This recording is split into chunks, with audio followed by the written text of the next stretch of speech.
So I don't know about you, but when I hear the word obedience, the little hairs on the back of my neck, they just start to stand up. My daughters have a bit of me in there, and just have that gene, I think. And the first thing that happens when I try to impose my will on them is that they push back. They question why. They ask me to justify my request. And I think we all have a little bit of that passive-aggressive spirit in us. Maybe I have a little bit more than my fair share. There's a part of us that wills, and that part of us sounds in our head a lot like the Iowa State motto that I've enjoyed since I've come here. I don't know if you're familiar with that, but the Iowa State motto is, "Our liberties we prize, and our rights we will maintain." And that motto, if we're honest, isn't really a call to obedience. It's a battle cry for freedom, libertarian freedom, that you will leave us alone, you won't take away my right to do whatever it is that I want to do. But in the Christian life, it's a little bit different.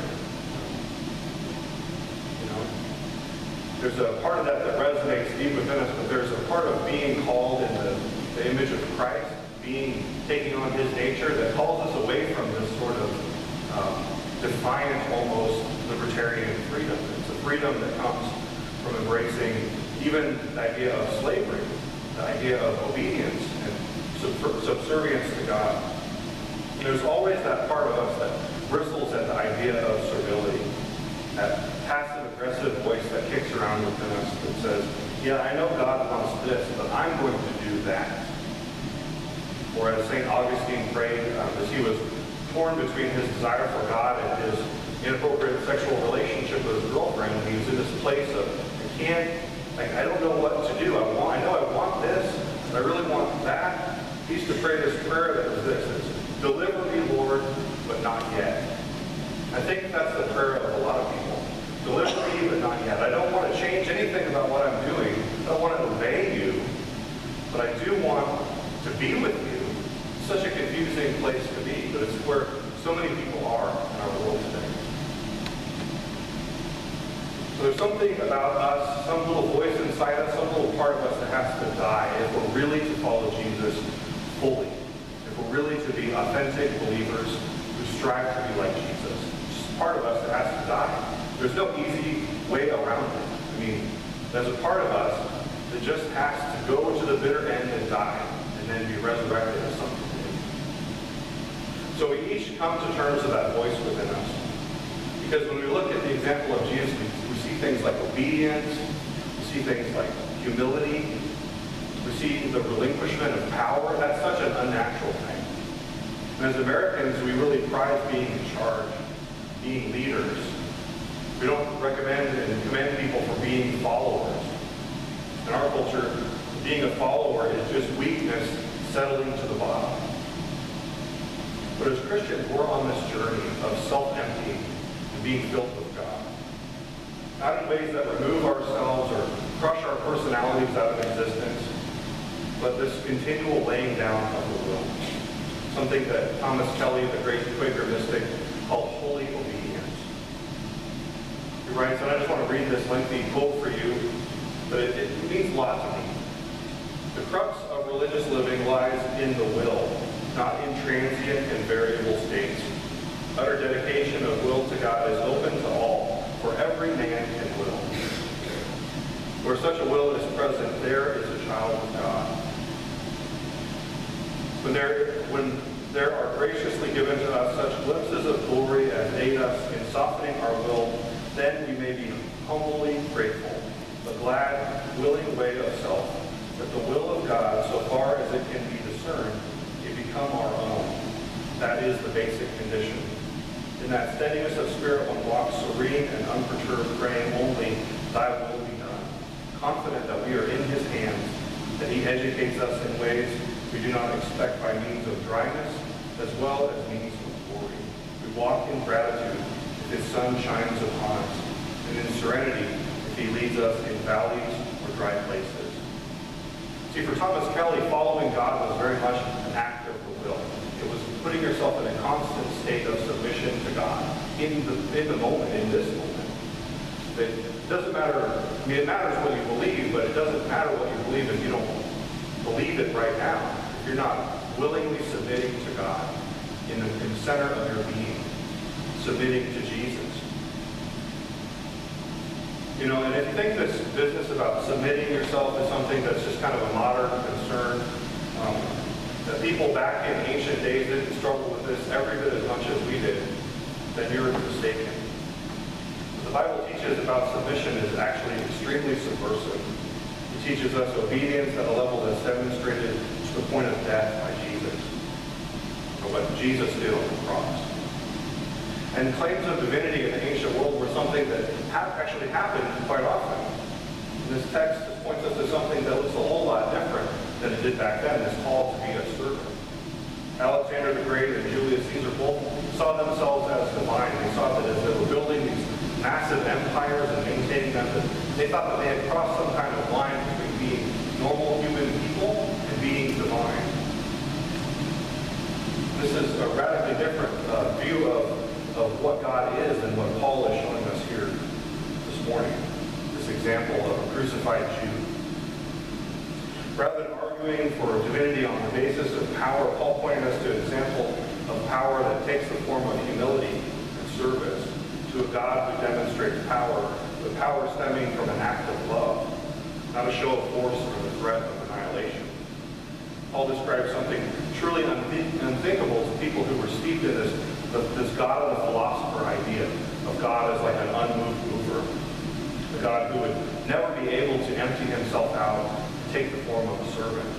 Because if God were to do that, he would cease being God. You know? There's no such thing in the Greek mind as a God who would be empty of his very power. And the Greek word kenosis here in this passage that's translated emptying is subject to a great deal of theological debate. Most of that debate doesn't have anything to do with the cross. It has to do with the incarnation. Most of that is brought up in contemporary culture as people try to define what it is that Paul exactly means that Jesus is doing. What does it mean for God to empty himself out, take the form of a servant? And theologians have wrestled for centuries and millennia even about what this means. It's a deep mystery. And I think the Christian faith, we often want, as Westerns, we often want definitions. We want creeds, we want these static things. But there's something about Christian theology that's mysterious. It calls us to this dialectical thinking where we have these two things that seem like they oppose, but are both true. And if we go too far one side or the other, then we have actually crossed the line into heresy.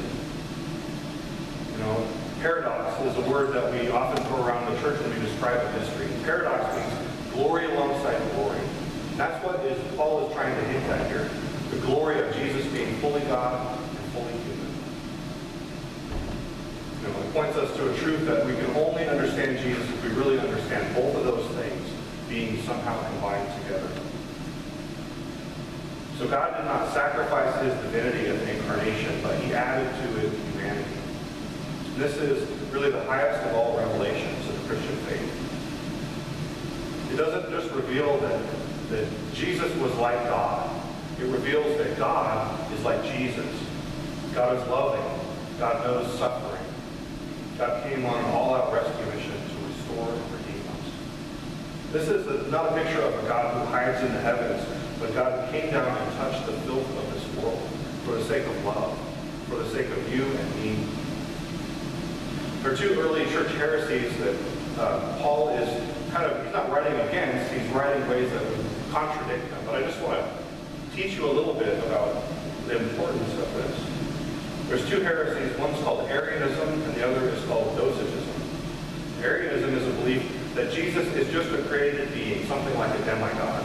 Something like you might find in Percy Jackson, Hercules, or Superman, or something like that. But Jesus wasn't really fully human. Docetism is arguing that Jesus was also not fully human, that he only appeared to be human, he only appeared to suffer. He was God, but he was just God wearing skin, human clothes. And his suffering was all just an illusion. The first heresy denied the full divinity of Jesus. The second denied the full humanity of Jesus. But Paul pushes us away from these easy answers. You know, whenever we try to describe a mystery and we pick simple, things that we can understand, apart from severe wrestling with a mystery, we're always missing something. Heresy is when you let go of one of the sides of that tension. And so Paul pushes us to paradox, to mystery. He points us to a Jesus who is fully God and fully human, despite this emptying that Paul describes. And it's not an emptying where Jesus' divinity went away for a while and then kind of came back. Jesus was fully God and fully human all throughout his earthly ministry, even on the cross. And Paul quotes Isaiah here, talking about, there's this passage from the Old Testament that is being quoted here, and Paul has taken the most sacred name of God, Yahweh, and has replaced it with Jesus' name. It makes it clear that Jesus was God the whole time, that he was revealed as a servant, but he was also the very king of creation. And this is a radical picture of God. So you might be thinking, well, all this history is really interesting, but so what? So Paul described God in this mysterious way that's really confusing, and people thought about it for a long time. But what does that matter to me? In our day, I think we also have these faulty conceptions about God. You have this Greco-Roman understanding of God, a God who sits on the throne, all-powerful, untouchable, a God who can't be bothered by us and our petty concerns. We get this picture of being safe and protected by standing firm in the middle of God's empire. Like we're behind this standing army. We're not on the cutting edge of anything. But Paul is calling us to holy obedience, to submitting our will to him, and that puts us right on the edge of things. And as the people of God who look to Jesus' example of emptying ourselves and suffering for the sake of love on the cross, as a people who desire to be remade in the image of Jesus and in his likeness, how can we expect anything less than obedience, anything less than suffering for the faith that we love? We each have this kind of personal power, the force of our own wills, and our desires, however broken or noble they might be. But Paul points us to looking at the example of Jesus, who had every right to walk any other path than the path of suffering. But Jesus laid all that down for the sake of us, for the sake of others, for the sake of love. He laid down all his authority as the king of the universe to paradoxically experience death, to set us free from the sin that causes death. So we have to ask ourselves, each of us, how will we respond to this act of generous love that God has shown us? In another passage, there's this character named John the Baptist, and I don't know if you're familiar with John the Baptist, but before Jesus' ministry began, he was this kind of rising star. People would come to him, they'd ask him questions. He was this person who pointed people back to a relationship with God, away from the rules and the rituals and the claims to ancestry that had completely replaced real faith in God, real encounter and relationship with God. And as Jesus began his ministry, John began to shrink himself back. He said, I will become less so he can become more. I think that's the example for all of us, that we would pull ourselves back, that God's influence and power would be demonstrated even more fully in our lives, that we would let that voice within us die and be replaced by the voice of God. So emptying doesn't mean that you won't be you anymore. It doesn't mean that you're going to lose your personality and be absorbed into God and completely forget yourself. But it does mean, like Jesus, that we are on a new trajectory, one where our wills, the very wills that often will that selfishness inside of us, begin to yield to the will of God. That we will let God shape us, that we will take the posture of a servant. This does not remove our power, but like a wild Mustang, before we're broken, before we come to that place of discipline, we can't be used to our full potential by God. We're not to be like the Ronin of ancient Japan, these masterless samurais who go around waiting for death to come and bring an end to their shame. We're called to something completely different. We're called to die to ourselves even as we live. We're called to embrace the very humility of Jesus, letting his will be done in us and through us. And so rather than take the ambitious path where we seek glory on the world's terms like Alexander or Julius Caesar, we're called to seek a higher kind of glory, The glory granted to us by the one who truly is the King of kings and the Lord of lords, but showed us the path of the servant king. Like Jesus, one day we will be exalted. We will be exalted with him, but only if he is exalted now in us. Only if we become less so that he can become greater. This is perhaps the greatest disguise of God, the suffering servant. But one day, the truth of who he is will be revealed. One day, his glory will be unmistakable before the world. But it can only be seen now by those of us who walk in humility. Those of us who trust that this path that God calls us on that leads even through suffering will one day be worth it in the end. That we can discover something about God and God's love for us as we embrace that vision of ourselves. So we all struggle with that rebellious part of ourselves. But in the end, that struggle is worth it. And God can help us win that struggle. So in following Jesus, even suffering can be a redemptive thing. This doesn't mean that every instance of suffering is justified or baptized by the will of God. But it does mean that you and I, as we suffer, can discover something about God's humility of a servant as we strive for obedience in every corner of our lives. We get this real picture of God. And it's not a picture of God who sits on this unapproachable throne. It's a picture of a God who laid down all of that power and authority to be with us.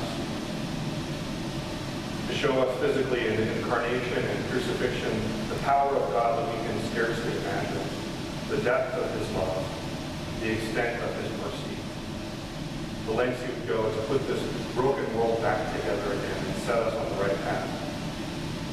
So we struggle with that. We struggle with letting that go, but in the end, that struggle is worth it because we get to see who God is. We get to see from his example what it means to be servant kings in our own way. Last week, I left everyone with a prayer. It was the humility prayer. And this week, I want to leave you with another prayer. It's actually a prayer by Thomas Kelly, the guy that I quoted earlier. And it's been very meaningful to me as I have wrestled with my own putting my will in God's hands. His prayer is this: open thou my life, guide my thoughts where I dare not let them go, but thou darest, thy will be done. So as we go into this time of open worship, this is a time, if you're uninitiated, this is a time of listening for God. We believe that God is still speaking and that he might even want to speak through us. And so if you feel the Holy Spirit tugging in your heart today, please stand. The microphone will be brought to you. And be faithful to whatever it is that the Lord reveals to you.